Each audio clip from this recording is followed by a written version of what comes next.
Good afternoon, everyone, and welcome to another edition of Let's Talk About It. We will be talking to Dr. Samuel.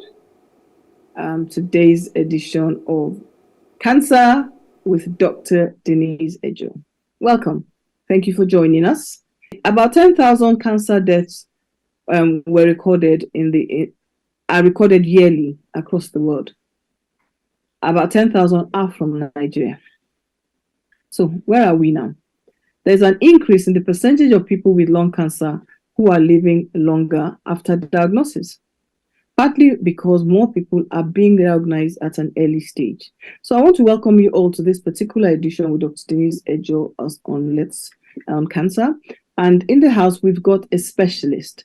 Dr. Samuel is a consultant radiation and clinical oncologist. He is the chairman of the Nigerian Medical Association and the National Committee on Cancer. He's also a lecturer at the Federal University of Health Science, Otukpo, Benue State. Welcome to this conversation, and thank you for taking your time out to join us. My pleasure. Thank you. And to all our viewers, we're going to say, sit down, relax.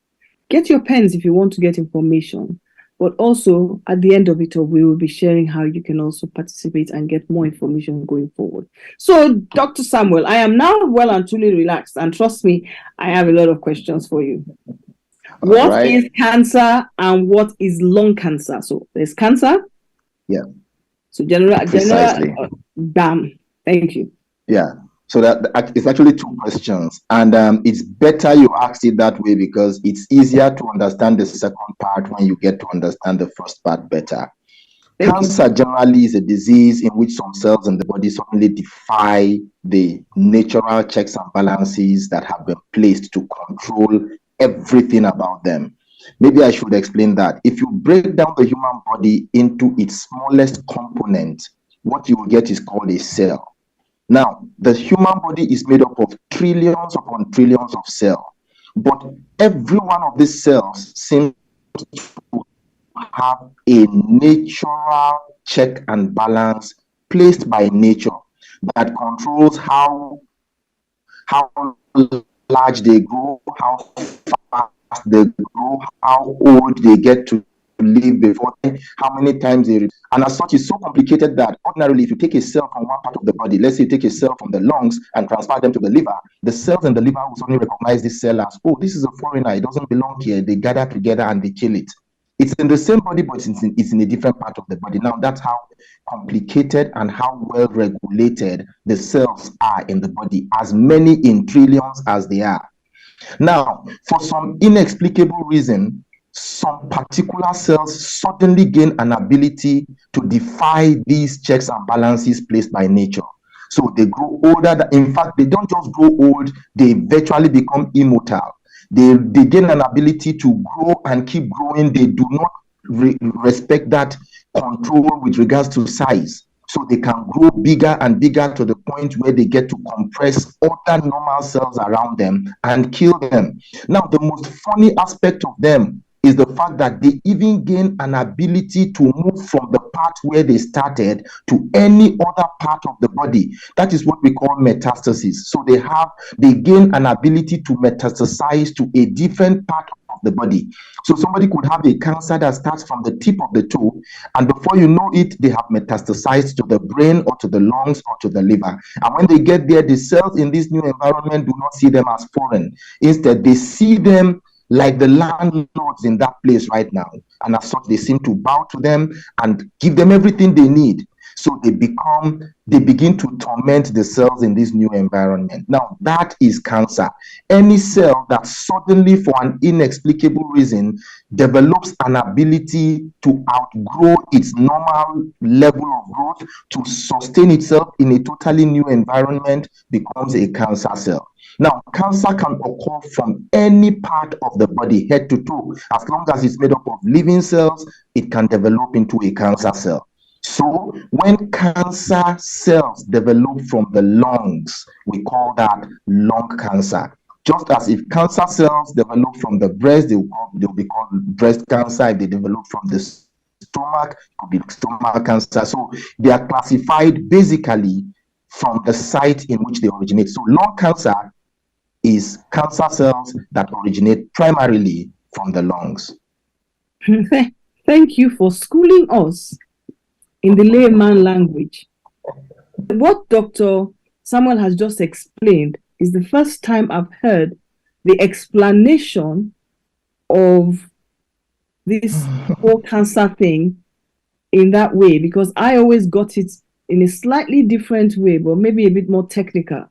So now you've answered it and brought it to ordinary man English, because I always knew that we all have cells, because I always say to people, everybody has cancer cells, but it's whether they wake up or not makes the difference.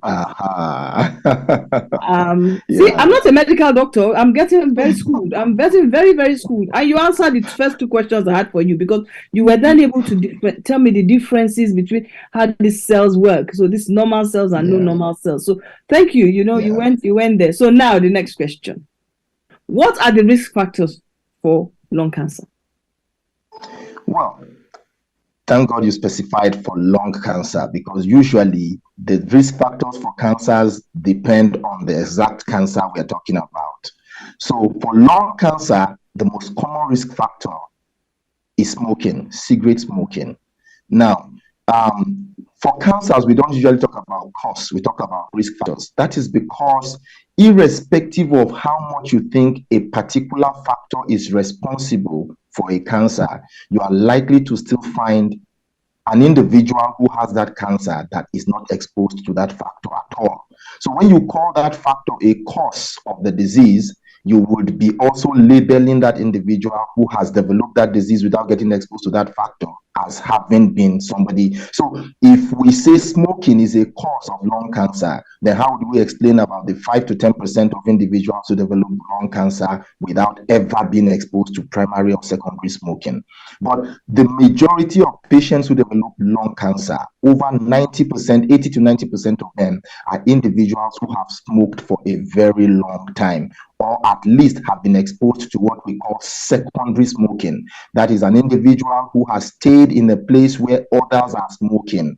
How many packs of cigarette do you smoke in a day? And then you extrapolate that to how many packs of cigarette do you smoke in a year. Now, when we say 20 pack years, it's like saying somebody has smoked at least a pack of cigarette every day for 20 years. Now, it will differ. If somebody smokes 2 packs of cigarettes, it means that person could make 20 pack years within 10 years. If somebody smokes 4 packs of cigarettes in a day, that person could make 20 pack years within 5 years. If that person smokes half a pack of cigarettes a day, it will take him 40 years thereabout to get 20 pack years. But if you do an extrapolation, you get an idea of what I'm talking about, that if an individual smokes on the average 1 pack of cigarette a day for 20 years, the risk of lung cancer is quite significant. There are other factors, but these ones are now factors that majorly we do not have control over some of them. For instance, if somebody has a relative, a first-degree relative who has developed lung cancer, it means that person also has a very high chance of developing lung cancer in their lifetime. But that is something we do not have control over. Now, there are a few other things that we might have some control over because they are environmental factors. For instance, there is radon gas. Radon is a radioactive kind of gas that is generated in the environment from the soil, from the water, from rocks around us, but it is radioactive. It comes from the natural breakdown of certain chemicals within our environment, and it could pile up, especially within homes where we live or within offices where we work. Radon gas could pile up, and it is radioactive and has the propensity to damage the lungs and eventually lead to lung cancer. So there are different levels of radon based on the different environments in which we live. But if the level of radon within our environment is higher than acceptable, then our chances of developing lung cancer within that environment becomes much higher. Asbestos is one of those products that used to be commonly used for our roofing, as a form of insulator, under our roofs. But right now, most asbestos have been phased out because it was realized that prolonged exposure to asbestos could lead to lung cancer. So it has been phased out. So exposure to certain chemicals like asbestos, like cadmium, either from our place of work or from where we live, that is one. Exposure to gases, dangerous radioactive gases like radon is another factor. Well, I've talked about first degree relatives, but the most important factor, which is actually within the control of most people, is cigarette smoking. You just said something, they didn't smoke. And I would say that if you check a lot of people that have had lung cancer or diagnosed with lung cancer as a primary, have actually felt very angry because they say, I didn't smoke, I don't smoke. But now with your explanation, it helps us to see why the challenges can be that way. Okay, so my next question will go, in light of that, how does lung cancer present in patients? It happens in the lungs, basically. So the most common feature is likely to be related to the lungs, and that is cough. For most people, it is a cough that starts suddenly and refuses to go away. That is a very strong pointer. But for others, it progresses to things like not just the cough, but what we call hemoptysis. That is coughing and seeing blood in the sputum that is produced. Now, all of these are related to the lungs. Cough, hemoptysis, difficulty in breathing. All of that is related directly to the lungs. But in so many other people, let me just even start by saying that lung cancer presents without any symptom at all in the early stages.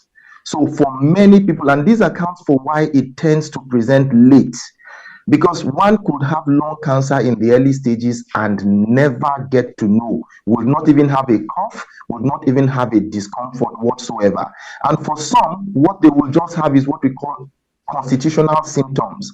They just feel some form of weakness that they do not understand. They get easily fatigued. They get, they just have a sense of being unwell. All of that could be lung cancer, and in many people, that is how it comes, and they do not show any signs whatsoever. But when it becomes large enough, when it becomes advanced enough to begin to bring out symptoms, that's when we begin to talk about cough. That's when we begin to talk about hemoptysis, that's bringing out blood in the sputum, and then we begin to talk about some difficulty in breathing. The person begins to have some difficulty breathing. They just feel either some pain when they breathe, or they just feel that the air is not going down there into the lungs the way it should. Now, that is because of the lung cancer. But very importantly, it could also present as a feature for the first time of what I explained earlier, a metastasis.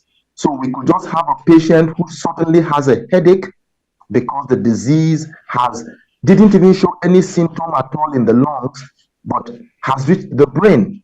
Could suddenly have a headache, could suddenly start convulsing, could suddenly lose consciousness, could suddenly have what we call a pathological fracture. What should not ideally break a bone suddenly leads to a fracture because the bone has been affected by a metastatic cancer and is weaker than usual. So a slight thing that shouldn't cause a fracture causes a fracture, or some significant pain in a distant site of the body, maybe in a bone or somewhere, and then we suddenly do some further workup and realize that, oh, this is a secondary disease. Where is the primary? Where did it start? Oh, we see something in the lungs and realize that that is where it started from. So it will start from primary, secondary, any of those parts.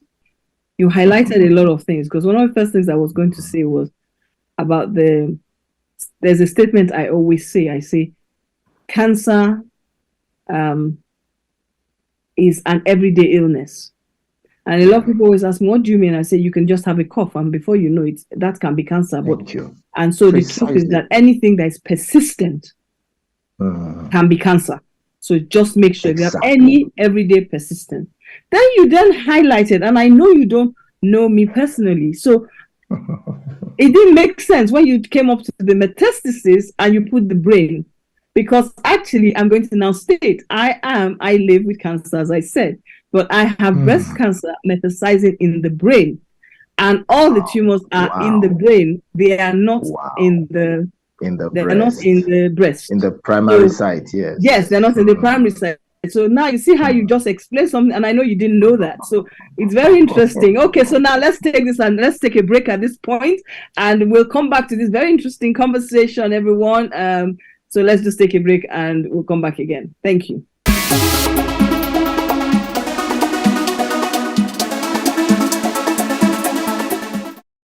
Welcome back, everyone.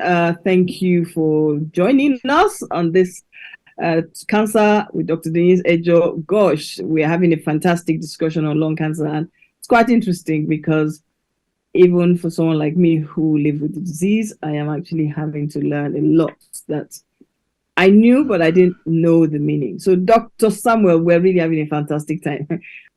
Yeah, can you talk us through the cancer treatment and its options? Okay, well, maybe I'll just say that there are about 5-6 treatments for cancer generally. The first and the easiest to think about is surgery. Now, surgery entails, like most people know, going in and using a knife in the theater to cut out the disease. It's the oldest form of cancer treatment available, and ideally it's supposed to be the treatment that offers the patients the highest chance of getting a cure. Now, apart from surgery, there is what we call radiotherapy. Now, with radiotherapy, what we try to do is to use ionizing radiation. This is radiation that has an ability to alter and kill cells. Focus this ionizing radiation on the cancer cells and kill them. I'm trying to be as simple as possible. Now, so we've talked about surgery, we've talked about radiotherapy. Now, there is chemotherapy. I mentioned the basic characteristic of cancer cells being their ability to grow more rapidly than the normal cells. Now, because they come from within the individual, it's difficult to get something about them to target and kill. And one of the things that is noticed about them that is very vital to them is their growth. So as they grow and reproduce, there are certain chemicals they produce a lot. So when we give chemotherapy, what we do is to target those chemicals that they produce. So we are targeting their growth. We are trying to halt their growth. I am mentioning this because I will just digress for 10 seconds and say that is why chemotherapy seems to have a lot of side effects, and those side effects seem to affect more of other cells that by nature are also rapidly growing. Because when you are targeting the cancer cells because they are growing rapidly, you will also realize that there are other cells, like cells in the bone marrow, like cells in the gut, that are also by nature rapidly growing on a daily basis. So they are like cancer cells, but they are within the normal confines of nature. So when you are attacking the cancer cells' growth, the chemotherapy also attacks these cells significantly, and that way chemotherapy seems to have a lot of side effects like vomiting, like diarrhea, like the blood keeps going down because the chemotherapy affects all of these rapidly growing cells. So I've mentioned surgery, I've mentioned radiotherapy, I've mentioned chemotherapy. Now there is also what is called targeted therapy. Now this is a little bit more recent, and that is because science has gone a little bit further to investigate a little bit more about the cancer cells themselves and try to find out something about them that makes them unique compared to every other cell within the body. Now, whenever any such thing is found, it becomes what is called a target. And that target becomes what a drug or a chemical, a molecule is developed to specifically link onto and kill the cancer cells. Now, that way, targeted therapy has significantly less side effect because it is targeted to the cancer cell itself. Now, maybe a little bit technically, I'll talk about what we call stereotactic body irradiation. Now, it is a form of radiotherapy, just like I mentioned earlier. But in this case, it happens with lung cancer cells that are very, very small.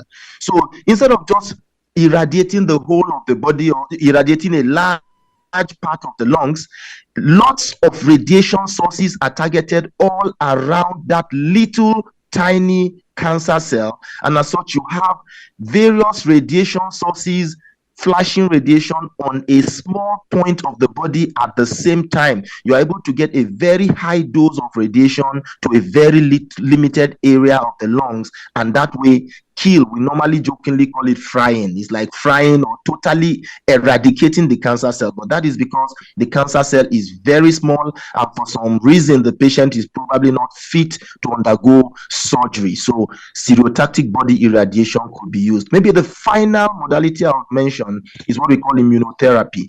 Now, I mentioned that cancer cells just seem to have a way of surviving within the body, such that they could even move from one part of the other, from one part of the body to the other. How they do this is by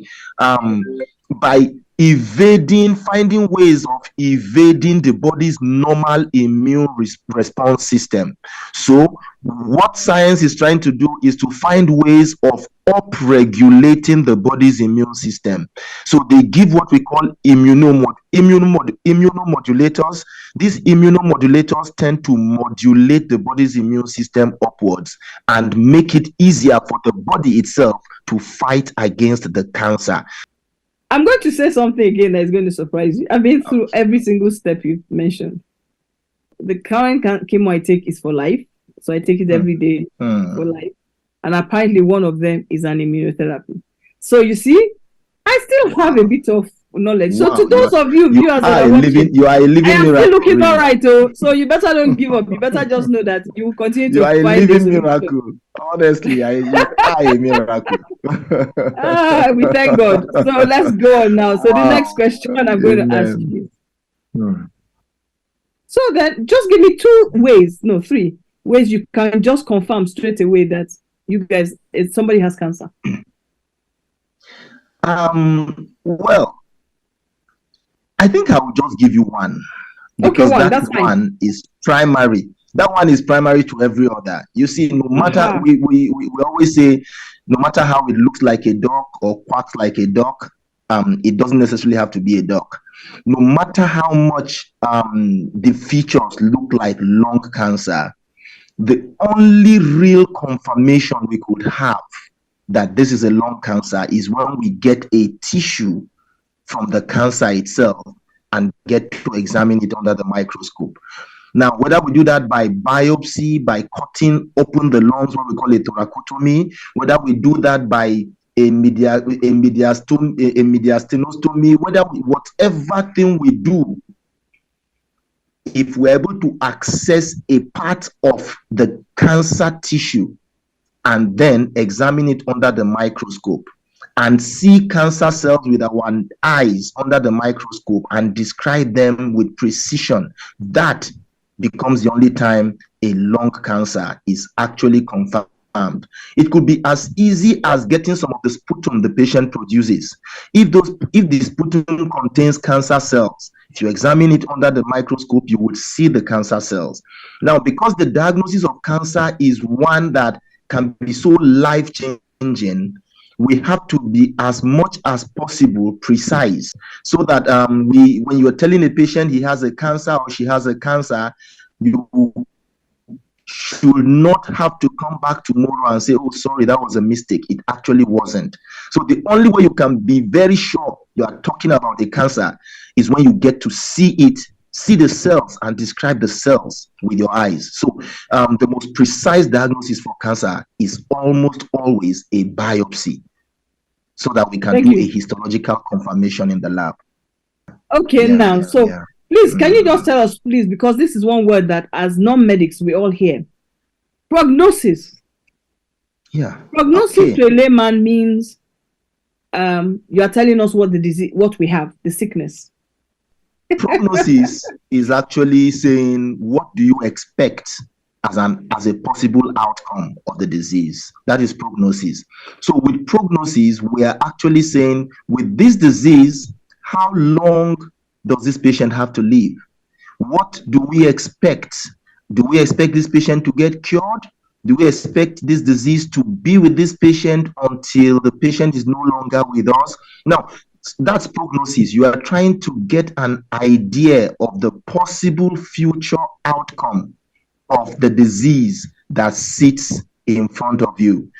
And that's one of the reasons why we stage cancers. All types of cancers are staged, either stage 0 to stage 4 or sometimes stage 5, because the stage at which the patient presents to the oncologist determines the prognosis, determines the possible outcome. So am I hoping that this disease can get cured? So let me be a little bit more radical in what I go about it, going all out against it because I know I can get rid this patient of this disease.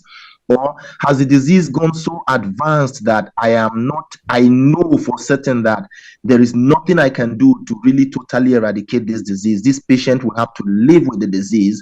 Now, those are decisions that the oncologist makes in the course of managing the patient. And that precisely is what we refer to as prognosis. I've now gotten to understand the staging of cancer. And I want the public to really understand that the earlier you get a diagnosis, the better it is for you to have good outcomes. And the outcomes are variable. So if we wait, because like I said, I have lost 2 people in a very short space of time. And both of them, somewhere in the story, there was lung cancer mentioned. And it's a shame because it's to do with metastasis. And this word metastasis is another conversation for another day, and I think I'm going to bring it up because metastasis is some understanding what metastasis means to a lot of people and how it helps. So as we draw to the end of this, dear viewers, I want to thank you all for watching this program with us. Dr. Samuel, I want to really appreciate you for everything you've done for me today, because honestly, it's me and you that know how we've gone this journey. But I want to really appreciate you, and I look forward to having you back on to really talk about this cancer from a different perspective. And as we go on, I'd like to share with everyone, you can follow us on Commode Cancer Foundation. We have a website which is .org, not .com, it's .org. We've got a YouTube page, which is also Commode Cancer Foundation NG, and these videos are there. There are over 50 videos that create awareness on different types of cancers, and I would suggest people look out and find information, because the more you know, the better chances you have of getting the help you need at the right time from the right source.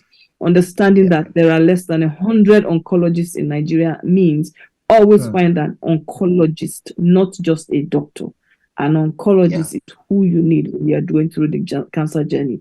And finally, to everyone, any questions you have, you can go onto our Instagram page, our Facebook page, write questions, share us your views, and we will take it from there. Thank you for joining us, and thank you Plus TV for giving us this segment, and thank you, Dr. Samuel, for this afternoon. We really appreciate you. Thank you very much. Have a lovely day. Thank you very much.